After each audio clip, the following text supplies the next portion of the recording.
Hello, welcome to Dundro's podcast. I'm Rose Justin. Welcome to the first day of X-Men month, where throughout the month of June we're reviewing X-Men comics and graphic novels, also X-Men related teams, right? So this is X-Men Mutant Genesis by Chris Claremont and Jim Lee. This trade came out in 2006, but the comics inside are the first 7 issues of the 1991 X-Men run, which started off with Chris Claremont and Jim Lee, but after the first 3 issues, John Byrne worked on, I think, issue 4 and 5, and like Scott Lobdell wrote 6 and 7, right? Which, look at that Jim Lee classic art here. Yeah, this graphic novel is 20 US, 32 Canadian. I paid $10 for this back in the day. This was like one of the very first graphic novels I ever owned, right? And if you couldn't tell, this this was the team that they based off the. This was the current team they based off the X-Men animated cartoon from 90. I think it started in 94, right? But in issue 4, Wolverine gets the blue, yellow and blue costume. So the comic starts off with mutant terrorists stealing a space shuttle from Shield. Shield goes after them, right? And they run into Magneto, who's in space, right? Yeah, they run into Magneto, right? Who has exiled himself on asteroid M, who wants nothing to do with the X-Men. Sorry, with the mutant and human conflict, right? He just wants to be left alone. But the mutants go there to tell him, hey, we need your help. We want to serve your cause, and Magneto decides to join them, right? Or lets them join them. What's going on in the comic is that Asteroid M is over Russia, and the Soviets are super pissed off.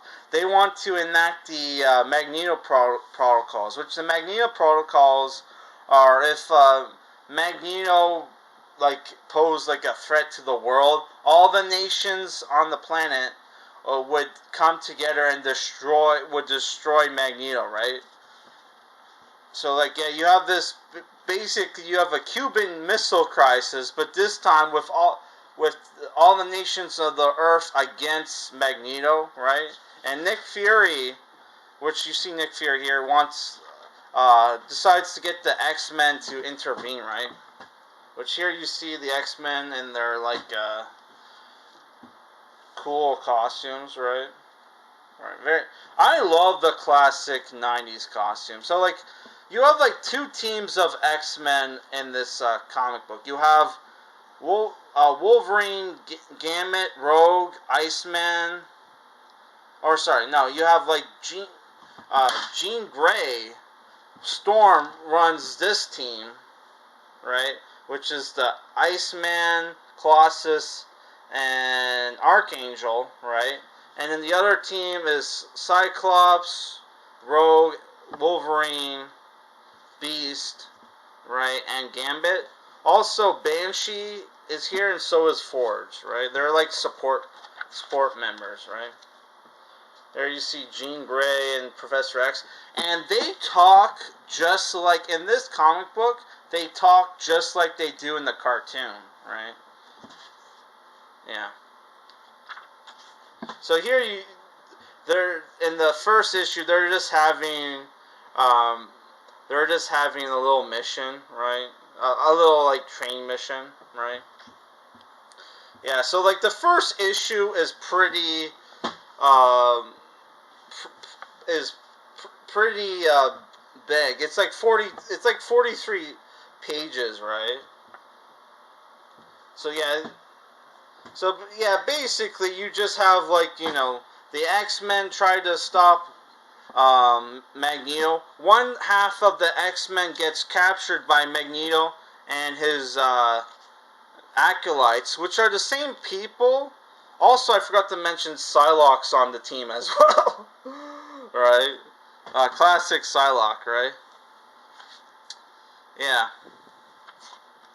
So here you see the acolytes, where you even have Cortez, which these characters were in the first volume of Marvel Zombies, right? Which, considering how much they hate humans in this comic, kind of makes me think, oh, they wouldn't have let, like, Black Panther join Asteroid M. But, you know, there was a zombie apocalypse going on, so who knows, right? But they really hate mutants, right?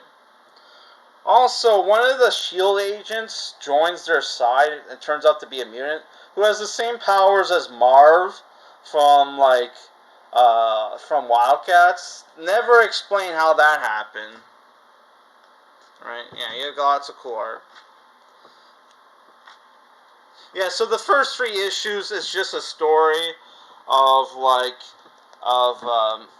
also you get this double-sided page. This is stuff that happens in the second half of the comic, by the way. Alright.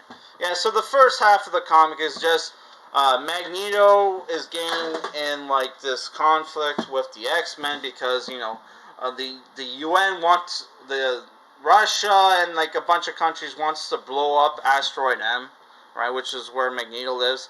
By the way, what's going on here is the acolytes tried to destroy Genosha because they used to enslave mutants, right? And Magneto goes to save them, right? By the way, one thing I gotta say, here you see Nick Fury at a meeting with the world leaders, like Russia and China's there too, including the leaders of Genosha, which is this chick named Anderson. And for some reason, he's dressed up like Rob Liefeld style, ready to fight a war, armed to the teeth at a meeting, right? Does not make a whole lot of sense why he would be dressed like this. I mean, but yeah. So basically, what happens on the comic? Magneto captures half the X-Men, brainwashes them because he finds out that Moira Matorgrit, whatever, the Scottish chick,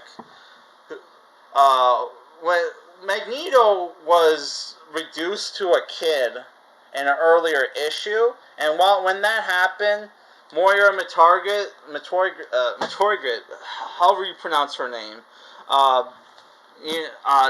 genetically altered his DNA because she had a son whose mutant powers, her son couldn't handle his mutant powers, so she tried to help Magneto because his mutant powers were so strong, it was causing a chemical imbalance in his brain, and that's why Magneto's so crazy, right? So she tried to help Magneto, but Magneto sees that, oh, you were trying to control me.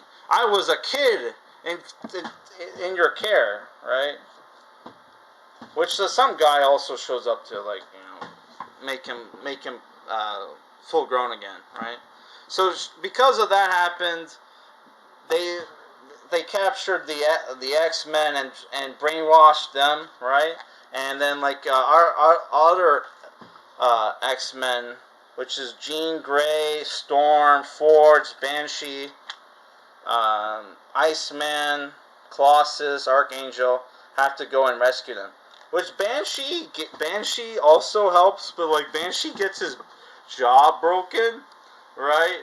And, like, the rest of the graphic novel, he's useless, right? Oh my god. Yeah, so a lot of cool, like, space stuff in this comic, right? So I'm not gonna spoil how the story ends, but it had a very climatic ending, and this was basically supposed to be Chris Claremont's, like, final like X-Men comic, right? He retired after this. There's even like there's even a tribute to him for his like run on X-Men, which he did do more X-Men comics after this. So I don't know if it's the thing where like, you know, the comics after he left sucked and they brought him back or what. So yeah, the next arc, right, is basically the hand, which it took me a while to realize they were the hand, but the hand, this Asian dude, that guy, Japanese guy, who's like Cyclops' former mentor, is part of this group called the Upstarts, alongside the Von Strucker children, and they bring back Omega Red, which this might be his like, you know, first appearance. I'm not 100% sure. Which this was co-written by John Byrne, right? He didn't draw the comic, you know. It's just he just wrote it, and this arc is about the upstarts want to kidnap Logan because Logan, back in his CIA days when he ran with Creed and Maverick, stopped the Russians from making their own super soldier, and they want they stole the formula to carbonadium, which is the stuff that Omega Red's coils are made out of, which is like a cheaper substance than adamantium, right? So yeah, so the hand, well, there's like this fun basketball game, right? The hand shows up and kidnaps Wolverine, right? The X-Men go to save him. There's the Von Strucker twins, and then there you can see the hand ninja, right? Yes, here you see the hand ninja. Very different from what you usually see them as. They're armed with guns this time around, right? Yeah. And you can see Wolverine's is in his animated series costume, right? So this is, I think, this is still John Byrne, yeah. Yeah, eventually Maverick shows up, and you get to see Sabretooth also shows up, right? There's Maverick. Gotta love Sabretooth.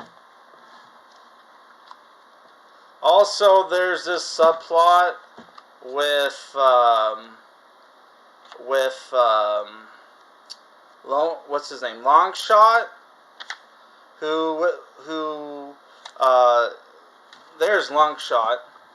There's also this subplot with Longshot gets the help of Dazzler and this chick to try to fight Mojo, who has this like reality TV show where he enslaves mutants and make them play like gladiator games or something like that. I'm not too familiar with Mojo, right?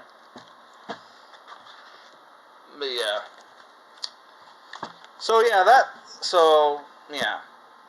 I gotta say, I love the art. The art by Jim Lee is fantastic. He draws action very well, right? Though I feel like some of